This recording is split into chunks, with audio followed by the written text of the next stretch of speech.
వికారాబాద్ జిల్లా Tandur sub collector కార్యాలయాన్ని BC సంఘం నాయకులు కాలేజీ విద్యార్థులతో కలిసి ముట్టడించారు. బీసీ సంఘం జాతీయ అధ్యక్షులు ఆర్ కృష్ణయ్య పిలుపుతో స్కాలర్షిప్ ఫీజు రీయింబర్స్మెంట్ సమస్యలపై వినతి పత్రం అందజేశారు. ప్రభుత్వం విద్యార్థుల స్కాలర్షిప్ ఫీజు రీయింబర్స్మెంట్ బకాయిలు విడుదల చేయాలని డిమాండ్ చేశారు.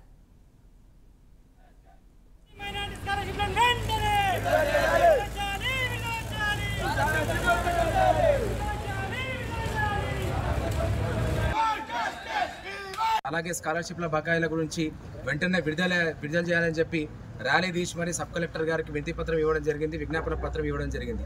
ఈరోజు వాస్తవంగా కూడా చాలామంది విద్యార్థులు తెలంగాణ రాష్ట్ర వ్యాప్తంగా సుమారు 14 లక్షల మంది విద్యార్థులు ప్రైవేట్ విద్యా సంస్థల్లో చదువుతూ ఉన్నారు.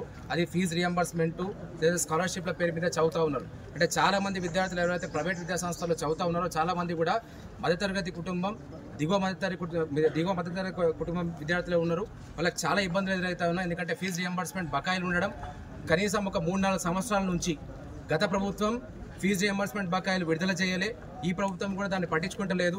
స్కాలర్షిప్ల విషయానికి వస్తే కూడా చాలామంది ఇంటర్మీడియట్ లెవెల్కి వచ్చినా, డిగ్రీ లెవెల్కి వచ్చినా, ఏదొచ్చినా కూడా తర్వాత పీజీ లెవెల్కి పోయినా ఎక్కడ పోయినా కూడా స్కాలర్షిప్ బకాయిలు కూడా విడుదల చేస్తలేరు, సకాలంలో విడుదల చేస్తలేరు. చాలామంది విద్యార్థులు స్కాలర్షిప్లు రియంబర్స్మెంట్ల పైన ఆధారపడి మాత్రమే వాళ్ళు చదువును కొనసాగిస్తున్నారు. కాబట్టి చాలామంది విద్యార్థులకు చదువు కొనసాగించడానికి ఇబ్బంది అవుతున్నది, పేరెంట్స్ కూడా ఇబ్బంది అవుతున్నది.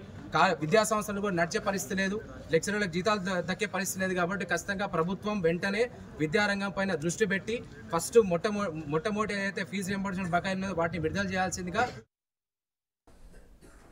2 రోజుల్లో నాగబాబు మంత్రిగా ప్రమాణ స్వీకారం చేయనున్నారు. విజయవాడ రాజ్ భవన్ లో